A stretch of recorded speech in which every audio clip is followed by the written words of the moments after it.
किसान भाई, हमारे जो किसान भाई हैं इस समय बहुत सारे किसान जो हैं बीन्स की बुआई कर चुके हैं और बहुत सारे किसान जो है खेत की तैयारी कर रहे हैं या फिर बीन्स की बुआई करने जा रहे हैं। तो देखिए, अगर आप बीन्स की बुआई कर रहे हैं या करने जा रहे हैं या आपके खेतों में अंकुरण हो चुका है, तो आपको कौन कौन ज़रूरी बातों का ध्यान रखना है जिससे कि आपकी बीन्स की जो खेती है वो बढ़िया हो, पॉपुलर हो और आगे चल कर आपको किसी भी तरीके का कोई समस्या का सामना ना करना पड़े और आपको अच्छी खासी बीन्स की खेती से इनकम भी हो। तो आज की वीडियो के माध्यम से यही समझाने की कोशिश करेंगे कि प्रिवेंटिव स्टेज में आपको बीन्स की खेती में कौन कौन चीज़ों का ध्यान रखना, कौन सी ज़रूरी बातें हैं जो आपको अपनी खेती के अंदर ध्यान रखनी है, ताकि आगे चलकर आपको किसी भी तरीके का कोई नुकसान यहाँ पर नहीं हो। तो जैसा कि आप यहाँ पर देख पा रहे हैं, अक्टूबर का महीना चल रहा हो और ये हमारे बीन्स में यहाँ पर अंकुरण हो गया, यानी सारी जो बीन है यहाँ पर अंकुरण यानी जमकर आ चुकी है। तो देखिए, स्टार्टिंग स्टेज में आपको बता दूँ कौन कौन सी ज़रूरी बातों का ध्यान रखना है जिससे कि आगे चलकर आपकी बीन की खेती में कोई समस्या ना आए और आप अच्छी खासी इनकम भी यहाँ पर कर सकें।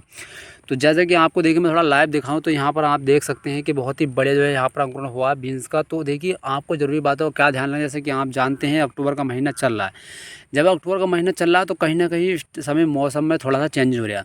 आपने देखा दिन के समय गर्मी पड़ रही है और रात के समय ठंड पड़ रही है, जो कि हमारी सब्जी वगैरह की फसलें होती हैं उन्हें थोड़ी सी दिक्कत इस समय होती है। क्यों? अगर मैं बीन्स की बात करूँ, दिन में टेम्परेचर हाई रह रहा है और रात की बात अगर करें तो टेम्परेचर कम रह रहा है। तो उसकी वजह से होता है क्या, बीन्स के अंदर स्टार्टिंग स्टेज में प्रिवेंटिव अवस्था में क्या होता है, उमसने की समस्या आती है। बहुत सारे किसान भाई क्या होते हैं, बीन्स गिरने लगती है, यानी जमने के बाद क्या होता है पेड़ पौधा जो है सूखने लगता है। तो इसको क्या होता है, ये जो है बीन्स उमसने लगती है फिर गिरने लगती है। तो इसके लिए आपको प्रिवेंटिव स्टेज में क्या करना है, यहाँ पर एक प्रॉपर एक फंगिसाइड का स्प्रे दे देना है। वो मैं आपको बता देता हूँ। सबसे पहले तो किसान भाई एक चीज़ का ध्यान रखिए, अगर आप किसी भी चीज़ की बुआई कर रहे हैं, तो अगर आप खासकर बीन्स की बुआई कर रहे हैं तो आप बीज को ट्राइकोडर्मा से उपचारित कर डालें, ताकि आपकी खेती में फंगस की या किसी तरह की कोई समस्या ना आए। तो जैसा कि मैंने देखिए भैया अपने खेतों के अंदर क्या था, ट्राइकोडर्मा से पहले बीज को उपचारित किया, उसके बाद ही इसको लगाया हूँ।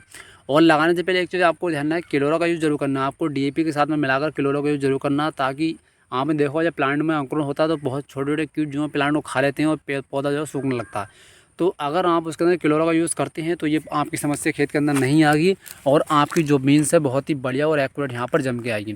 साथ में आपको ट्राइकोडर्मा से बीज को उपचारित इसलिए करना, ताकि देखिए मैं आपको दिखा दूँ किस तरह की समस्या बीन्स के अंदर आती है। अगर आप ट्राइकोडर्मा से बीज को उपचारित नहीं करते हैं या आप प्रिवेंटिव स्टेज में फंगिसाइड का स्प्रे नहीं करते हैं तो क्या समस्या आती है, मैं आपको एक प्लांट का लाइव यहाँ पर दिखा देता हूँ।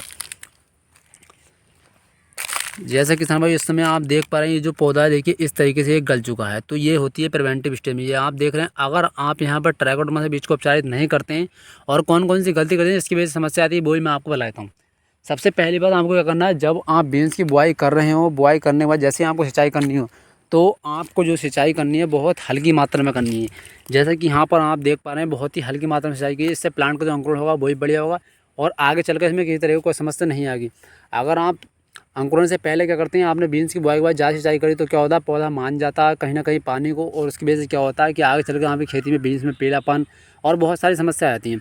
तो आप पहले तो ये ध्यान रखें सिंचाई जो करें हल्की करें, साथ में आप बुआई से पहले डाया के साथ में, डीएपी के साथ में, एनपी के 12-32-16 के साथ में, किसी के भी साथ में आप यहाँ पर चाहें तो किलोरा का यूज़ जरूर करें, ताकि आपका कोई भी प्लांट को यहाँ पर कोई भी कीट काट कर ना खाए और किसी तरह का कोई नुकसान ना हो।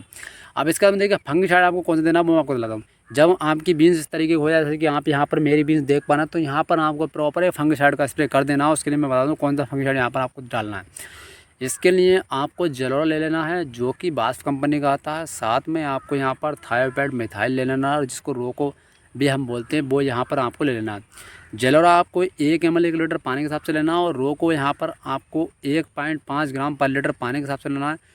दोनों को मिला लेना है। साथ में आप किसी भी एक बैक्टीरिया नाशक का इस्तेमाल कर लें, चाहें तो आप स्टेप्टोसाइक्लिन का यूज़ कर लें जो कि एंटीबायोटिक होता है, या फिर किसी बैक्टीरिया नाशक का आप प्रयोग कर सकते हैं।